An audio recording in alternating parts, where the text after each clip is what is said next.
દી 1 મહિનો આ ઉભી રે ચાલુ રાખ એ ગુડીબેન તમે વેકેશનમાં મહિનો જ રોકાવાના હે પાકું ને હા એ હારું કઈ વાંધો ને તું તાર જઈ હો તાર ગામડે કોણ હોય કોણમાં એ કોઈ નહીં અમાર કામવાળી હતી એ કે છે ને મારે ગામડે જવું છે મહિનો દી કે તું કાંઈ વાંધો નતું તાર જામ ગુડીબેન આમ થાય એવા છે વાસણ ધોવાની કઈ ચિંતા છે નહીં કેવી નાખશે મેં કીધું હા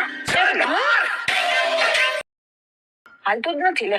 એ હાલો એ આ મશીન બગડી ગયું છે હા તે રિપેર કરાવી દેજો ના ના અત્યારે કરવાનું કઈ ઉતાવળ નથી આમ થાય ગુડીબેન આવ્યા છે તે બા કેતા હોય ગુડીને ક્યાં અમે મશીનના લુગડા ગમે છે હાથેથી ધોવે ને ઘરે ત્યાં ધોઈ નાખશે ભેગા આપણે ધોઈ નાખશે એટલે ઈ કઈ અત્યારે ઉતાવળ કરતા નહીં મહિના દી પછી જાય ને પછી હરખું કરાવી દે હાવ કામ તો છે બધું કામ મારી પાસે જ કરાવી લેવું બોલો આ ભાભી તમારો પોતો જો આ બોલ હરખો નથી આ ઢીલો લાગે છે હમું કરાવવાની જરૂર લાગે એ આઈ કે દી ને તૂટી ગયું મને ખબર જ છે પણ તમે આવવા નતા ને મેં રિપેર ના કરાવ્યું હા એમાં હું છે બાકી કે ગુડી ને હેઠે બેહીને પોતા કરવા જ ગમે ઈ કે મેં કીધું હારું લ્યો મારા તુબા પોતાને ટેવ રહે ને તે ગુડી બેન જાય ને પછી રિપેર મેં કીધું કરાવી લ્યો તમારે ત્યારે બેઠા પોતા માં દે જો ડોઈલ પડી પ્લેટફોર્મ ઉપર